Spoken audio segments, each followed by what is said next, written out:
This audio case is brought to you by Laudio. Citadel Holding Corporation versus Roven, 1992. This is an appeal from a decision of the Superior Court awarding damages in an action brought by a former director against Citadel Holding Corporation, Citadel, under an indemnification agreement.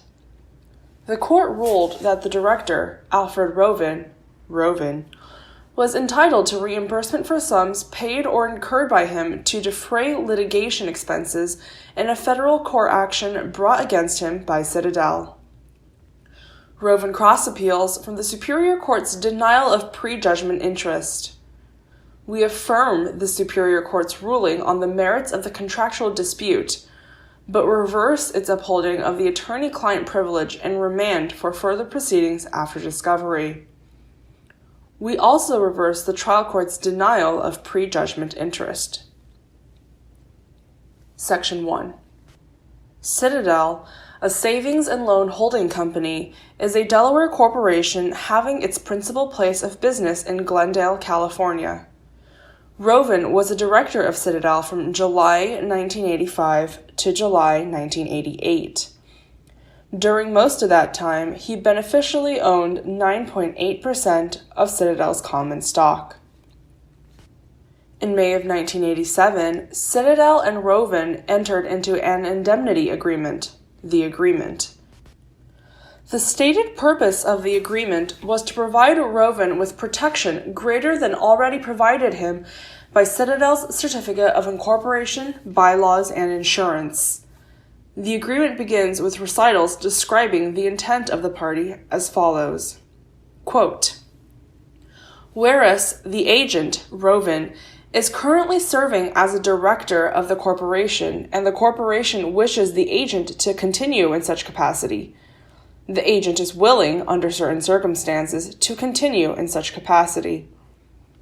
Whereas the agent has indicated that he does not regard the indemnities available under the corporation's certificate of incorporation and bylaws and available insurance, if any, as adequate to protect him against the risks associated with his service to the corporation. The agent may not be willing to continue in office in absence of the benefits accorded to the agent under this agreement. Now, therefore, in order to induce the agent to continue to serve as a director of the corporation, and in consideration for his continued service, the corporation hereby agrees to indemnify the agent as follows. End quote. The body of the agreement consists of 12 numbered paragraphs, only a few of which are relevant here. Paragraph 1 contains Citadel's general obligation to indemnify Roven.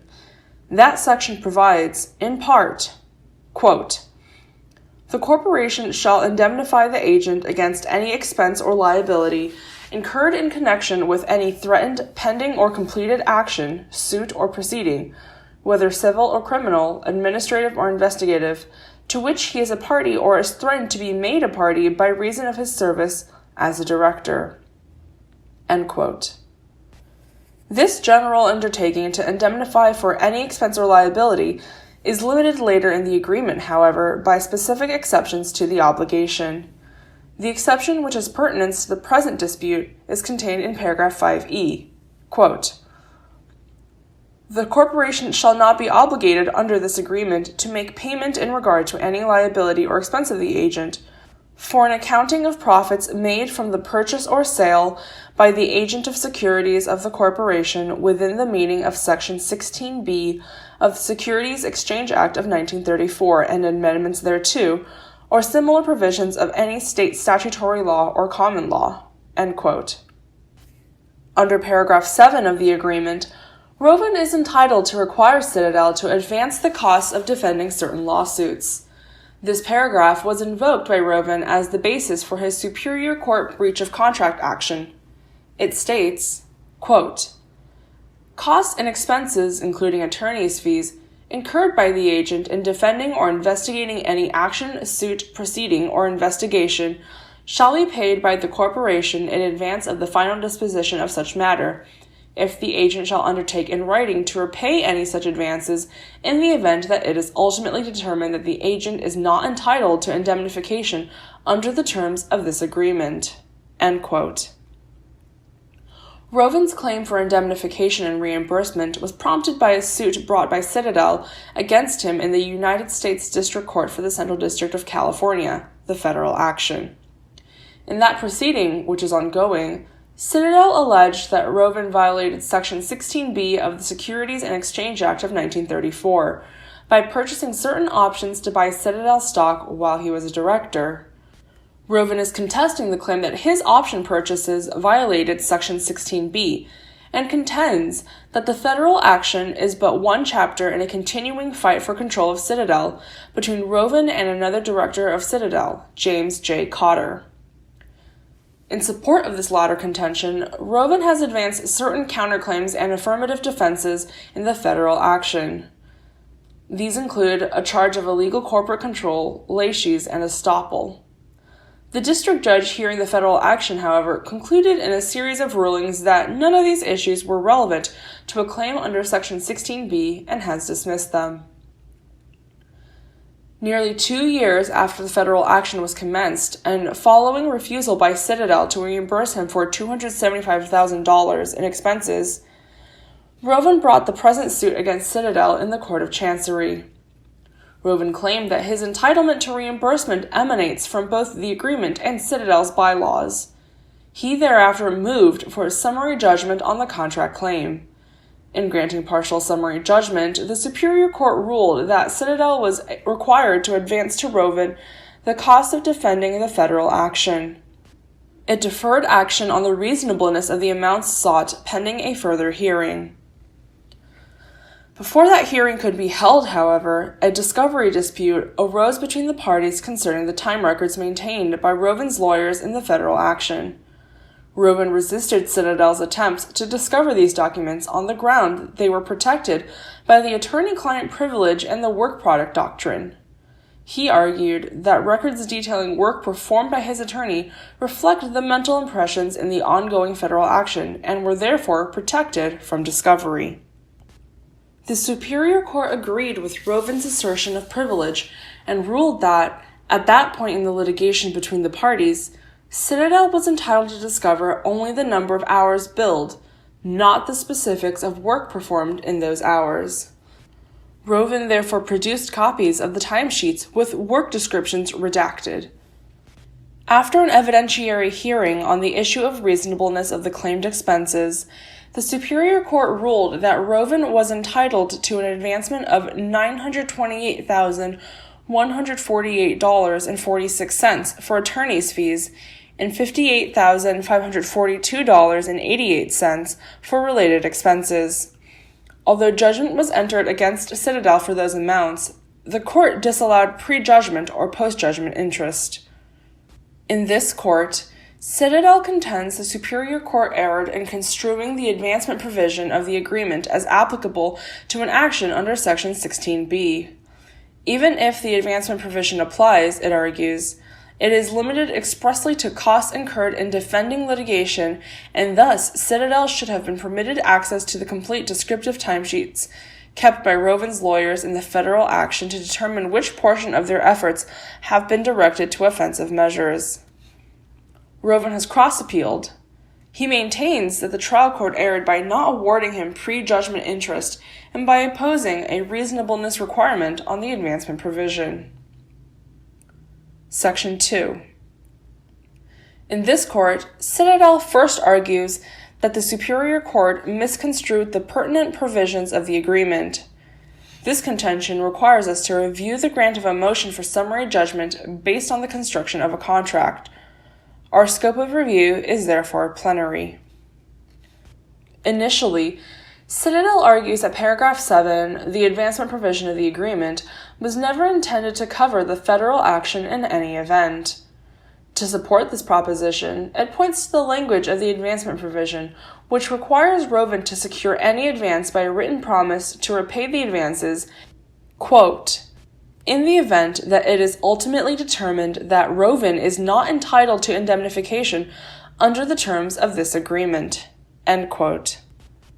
It further argues that the expense of defending the federal action is not subject to indemnification because the Section 16b claim does not arise, quote, by reason of his service as a director, end quote, as required by the indemnification provision found in paragraph 1. Rather, it arises by reason of the fact that he is a director. Furthermore, Citadel argues, a suit under Section 16b is specifically excluded from indemnification by paragraph 5e, which limits the scope of paragraph 1. Because Roven has no right to indemnification, the argument goes, he has no right to advances. It is an elementary canon of contract construction that the intent of the parties must be ascertained from the language of the contract. Only when there are ambiguities may a court look to collateral circumstances. The language of the agreement must therefore be the starting point. However, it is equally important to focus on the terms of the contract which Roven invoked in the trial court. This was a suit to enforce the advancement provision of the agreement, not the indemnity provision. The language of paragraph 7 is therefore critical to any analysis of the obligations of the parties. The language found in that paragraph in no way renders the right to advances dependent upon the right to indemnity. The phrase, quote, under the terms of this agreement, end quote, relied upon by Citadel refers only to the ultimate determination that the agent is not entitled to indemnification. It describes, and thus conditions, the breadth of the written promise Roven is required to make to secure Citadel's advances. It does not limit Roven's rights to those advances initially. Citadel's arguments regarding the exception in paragraph 5e and the phrase, by reason of his service as a director, in paragraph 1, are therefore irrelevant to the scope of Roven's rights under paragraph 7. Those provisions speak to Roven's rights to indemnification, not advances.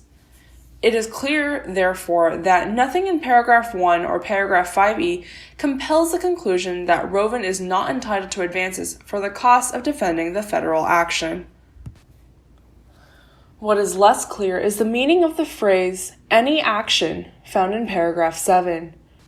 Read literally, that phrase would require the corporation to advance the cost of defending any type of legal proceeding in which Roven was embroiled, no matter how tenuous its relationship to the business of Citadel. This reading would be clearly unreasonable and yield an arbitrary result. In this respect, paragraph 7 is ambiguous. Because the intent of the parties cannot be gleaned from the language of the advancement provision, we look elsewhere for that intent. The obvious source for gaining contractual intent is the recitals found at the beginning of the agreement, because it is there that the parties express their purposes for executing the agreement.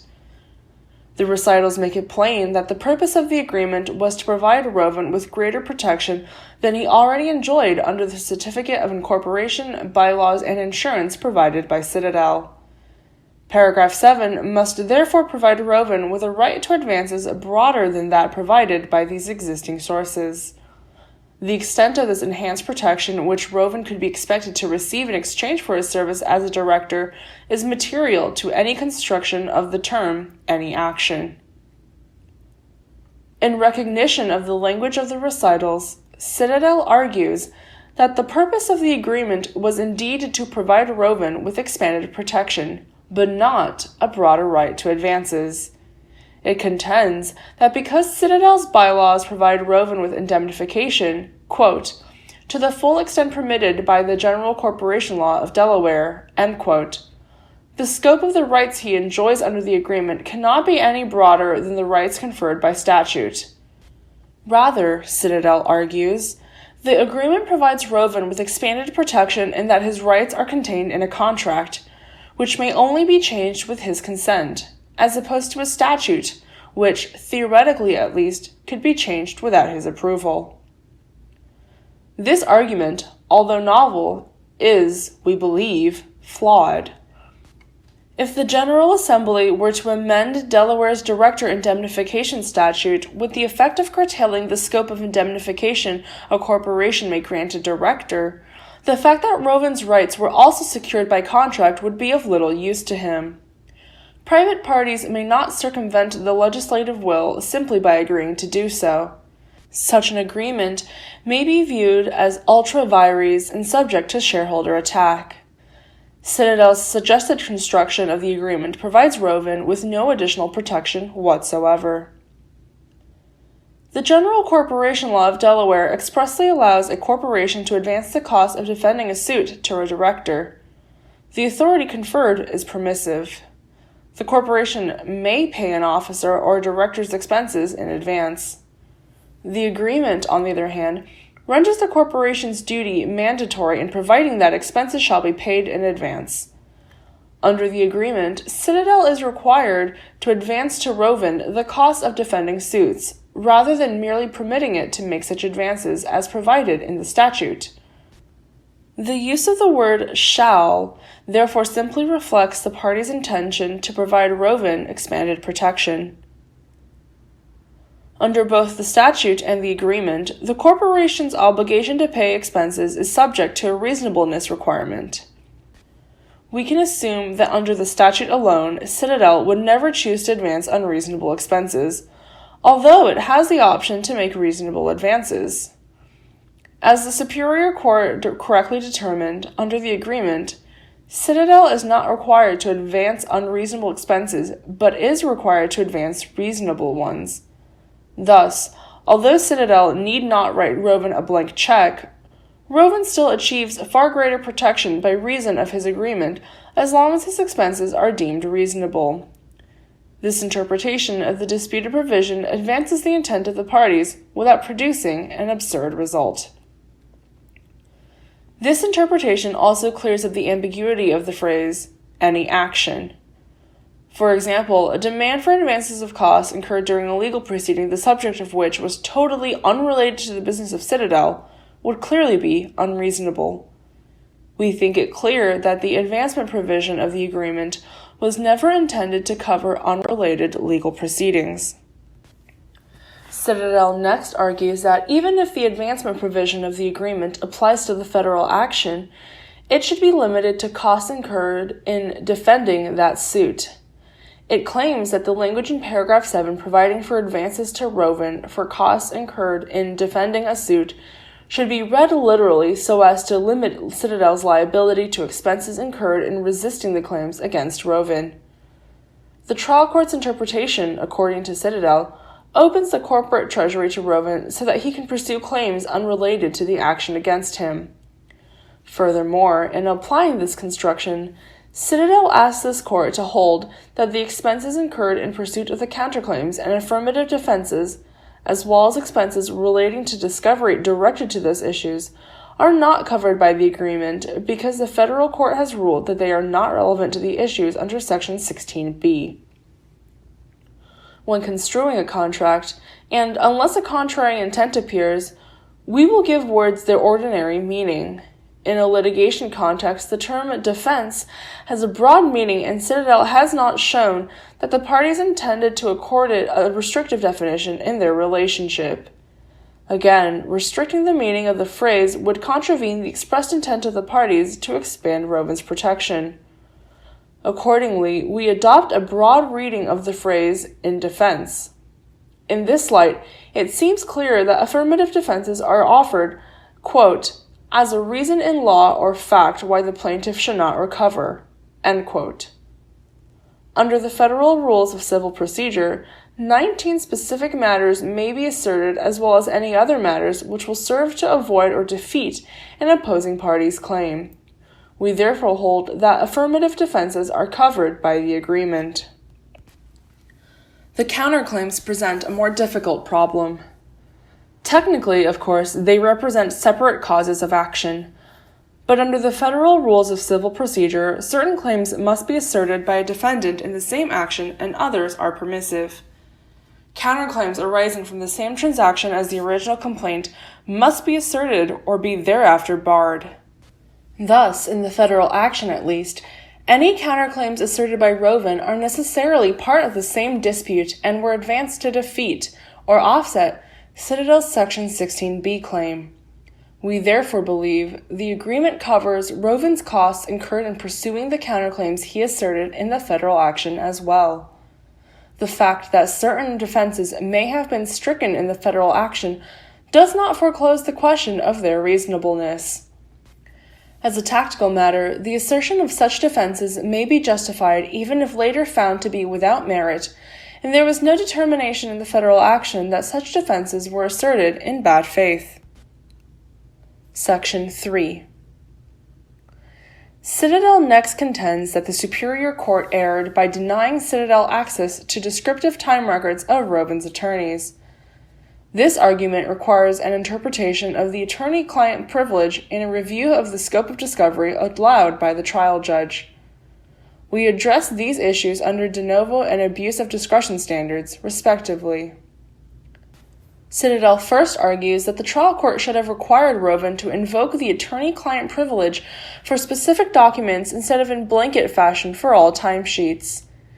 It argues that the burden of persuasion on this issue rested with Roven, and that the court below improperly required no more than the bald assertion of the privilege.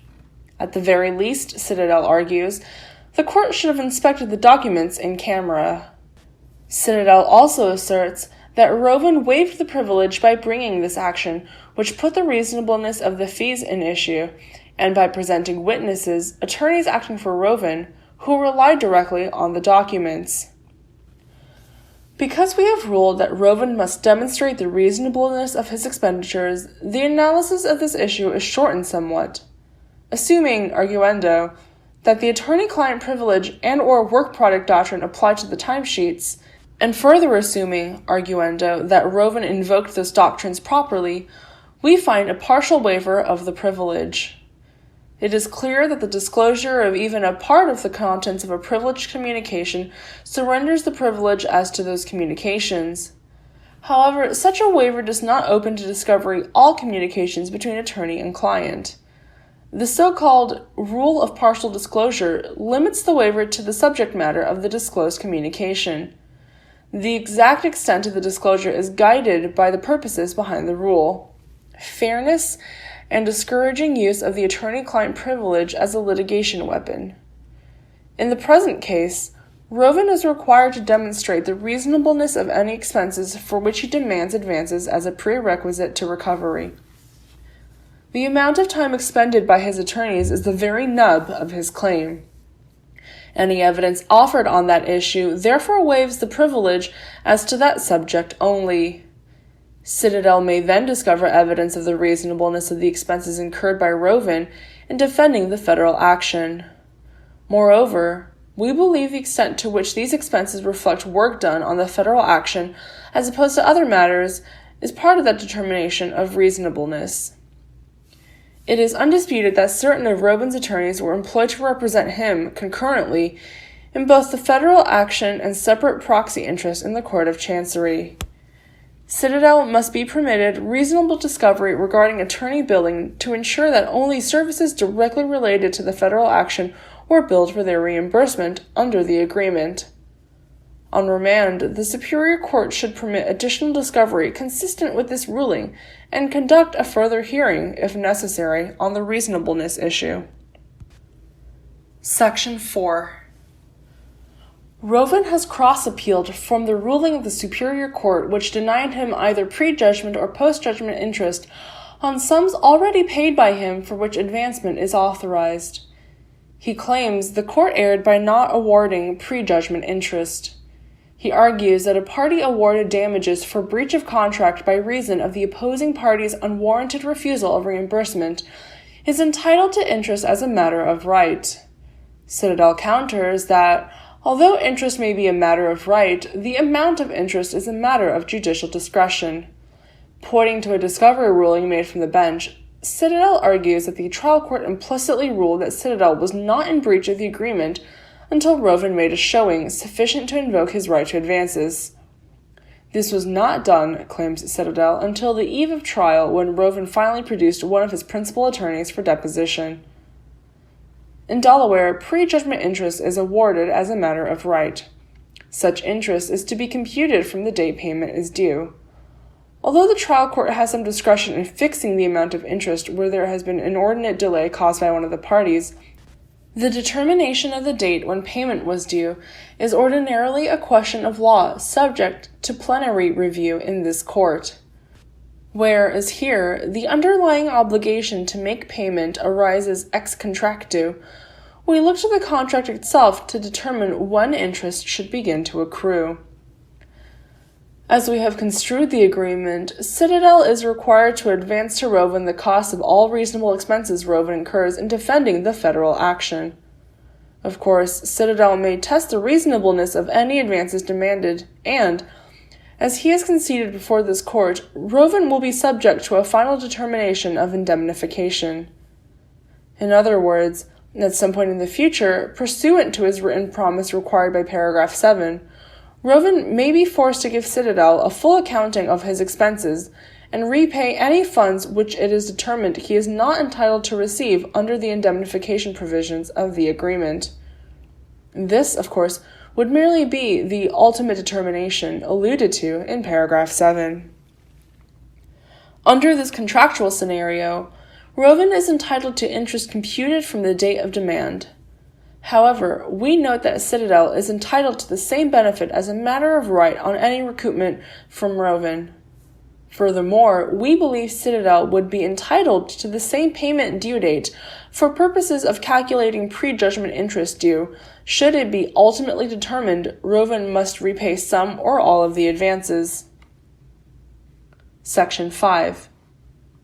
In conclusion, we hold that the agreement requires Citadel to advance to Roven all reasonable costs incurred in defending the federal action, and that Roven may not assert the attorney-client privilege or the work product doctrine to defeat Citadel's attempts to discover evidence of the reasonableness of any costs so incurred.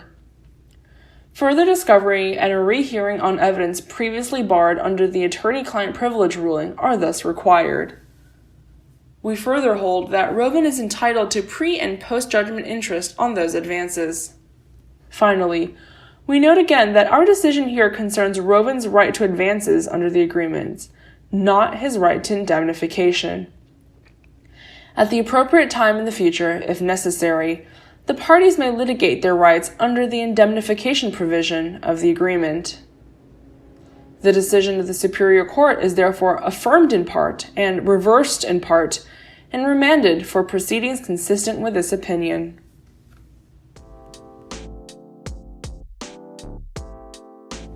For more audio cases, visit us at laudioforlisteners.com.